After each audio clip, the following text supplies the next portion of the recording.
Hello and welcome to another Demon 212 PS3 and PS Vita review, except I'm not really going to be showing the Vita version because there's no point. And funny story, I've never, well, not so much funny, but I've never actually played the PS3 version before because I bought it for the Vita, so I don't think there's going to be any difference. So the only, I mean, literally, you can, on the Vita version, touch to lock on, whereas on this I imagine it's either not going to be on there or you'll push a button. I'll find out as soon as I actually load the game up. The lock-on on the touchscreen though is awful, to be fair. It's very cumbersome, and sometimes you have to like drag with two fingers the camera across to then touch the person, because it's just really awkward. So I'm hoping that it is going to work on the button because it'll be easier to play. It's just one of those I tend to play it on the Vita purely for convenience of playing it on the go. At the start you can go into your controls, but you just literally view them, that's it. You can change your volume, your screen size, you can sync your save data via a cloud service. I tried syncing, but it's actually only give me the first mission. It said it was going to do it, and now instead I've actually only got mission 1, but it says I can continue. So it knows that I've played the game, but it's not letting me play the later levels. So it's a bit weird, so I might as well just hit start game. There's just over 20 missions in the game though, and it's a bit of a weird one.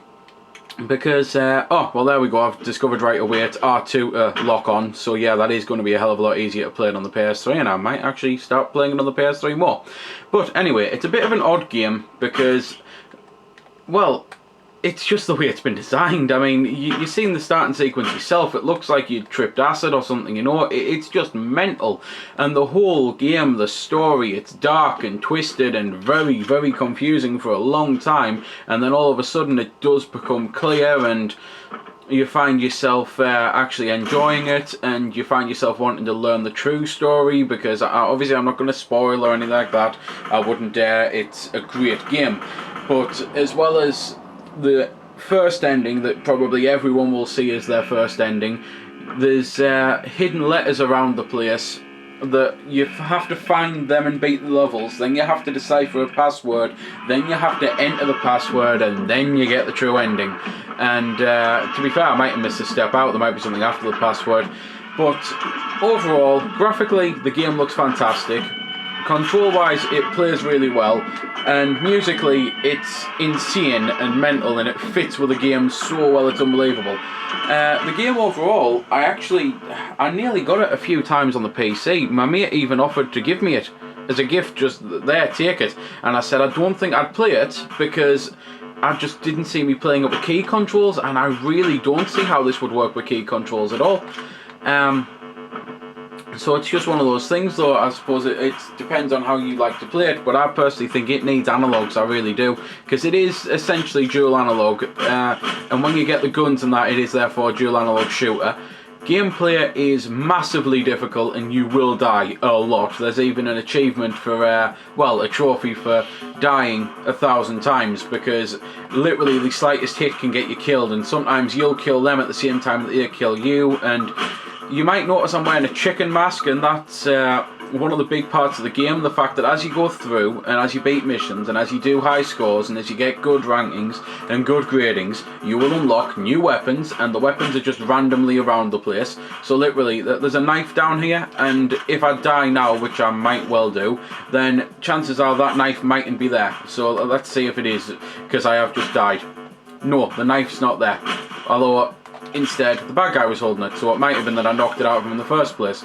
But basically, any weapon drop that appears on the level will just change, and the more weapons you get, the more annoying that actually becomes, because you might start off thinking, well, I like knives, they're much faster. Yes, they don't have as much reach, but I mean, you can see there the difference, holding the baseball bat like that compared to holding the knife like that. There is a huge difference, and it is a huge advantage to use a faster weapon even though you're at a shorter reach.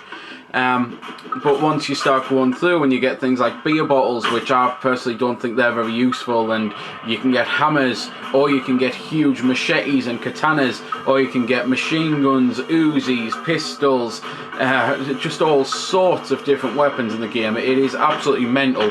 Pretty much every level you'll find a new weapon, as long as you're, you know, not getting like an F ranking or something really awful like that. and you'll also get yourself a new mask, which I've already mentioned them a little bit, but they totally change gameplay up. Every mask pretty much has well, I don't want to say unique ability, because some of them have the exact same ability, they're just better at it, but everyone has an ability. So there's things like the rabbit, which is the one that I wore for the longest time. That increases your movement speed, and oh boy do you notice the difference. You can then get a purple panther, which increases your movement speed even more. You can get ones that make you better with certain types of weapons. You can get ones that make you harder to detect. So obviously, seeing as it's kind of a stealth game, that comes in handy. It's just all sorts of stuff that you can get, and in order to unlock everything, you do pretty much have to get an A+ ranking on everything. And even there, I was just messing around, and you've seen how many times I died, and how much I was just messing around talking, and I still managed to get an A-. Now that may make you think that the game's easy, but that's the first mission, and trust me, it gets so much harder, so much quicker. There are some levels that literally, again, not to spoil anything, but basically there's certain levels where when you change floors, like you saw us do there, you go up the staircase or in an elevator or something, and you start with a weapon that you had, and you don't know what type of layout it's going to be until you've played the mission before. So sometimes you'll think, well, right, I've been doing really well with this machine gun, I'll take that up there, and then you find yourself in a position that firing the gun once alerts all of the enemies to where you are, and you just get swarmed by 10-15 enemies, and you realise you should have took a quiet weapon like a knife or something so you could stealthily work your way around it. It's just one of those things though that it is very trial and error, and pretty much every level can be beat with every sort of weapon, I suppose, if you get good enough at it or lucky enough, because that's the other thing. The AI in the game is weird. Sometimes they'll react to, I mean, like, you can walk past them and they're staring right at you and they'll not move. Whereas other times you can be behind a door, kill someone with a baseball bat, and all of a sudden you've got 5 or 6 people swarming on you because miraculously they managed to pick up the baseball bat noise. It is mental. It does add a bit of luck into it, because sometimes you do have to get lucky. Sometimes you have to find out the hard way that the enemies were in the wrong position when you went in there with that weapon, or if they were in the right position, then you can do the mission. It's just one of those weird sorts of games that you never really feel cheated or anything, despite the fact that the AI is so different on different levels, and the layout and everything's different. It does become a more case of, well, every situation can be dealt with if you're good enough. So once you get better, it doesn't really matter how many enemies get alerted, because you can still fight your way out of it. You can, you know, like, hide behind doors and wait for them and pounce out, or just things like that. You've just got to learn the tactics, the strategies and things. There's nothing much else I can really say about the game though. I mean, it seems short with just over 20 missions, as I say, but because of the fact that you've also got to find the letters and the passcode and all the unlockables and getting an A+ ranking if you want to do that, it all takes time. And for a tiny little price of a download game, about £6.99 I think it cost us, for both versions, it's just absolutely amazing. It's well worth taking a look if you're into ZNE games. There might be some people thinking it looks very much like a GTA game, because I thought that it looked like an old school GTA, but I don't think it plays anything like it, and for me that's a plus, because I've never been a fan of any of the GTA games. And see what I mean? Well, that there, I shot him. There's no door or anything there. He definitely heard that gun, but he didn't react. He should have heard that gun. I'm shooting the door. Whereas other times, I could be over here on a level, shoot, and next thing I know I've got 3 enemies from this part of the stage coming up to smack us in the face. It's mental. So apologies for digressing there. It's just, I suppose that was the perfect place to show you the difference in the AI and how sometimes they can react and sometimes they can't.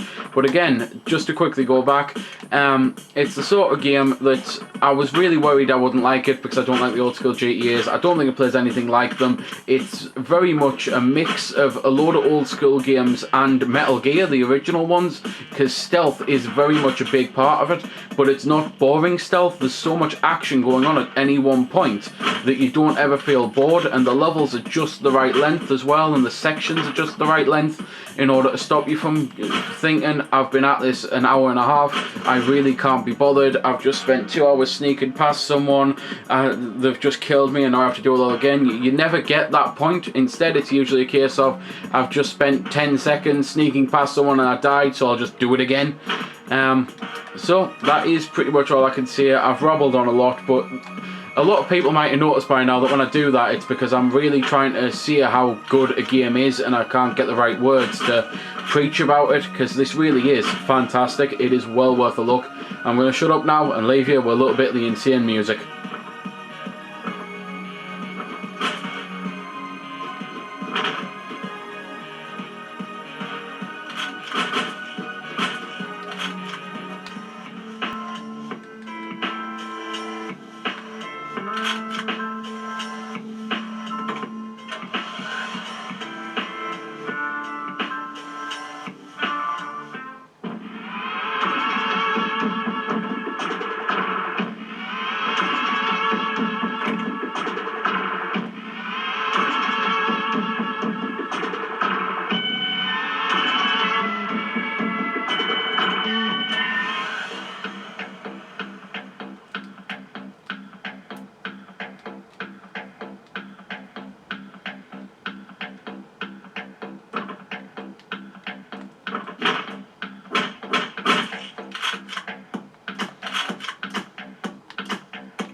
So there we go then. That's been the review. I hope you found it helpful.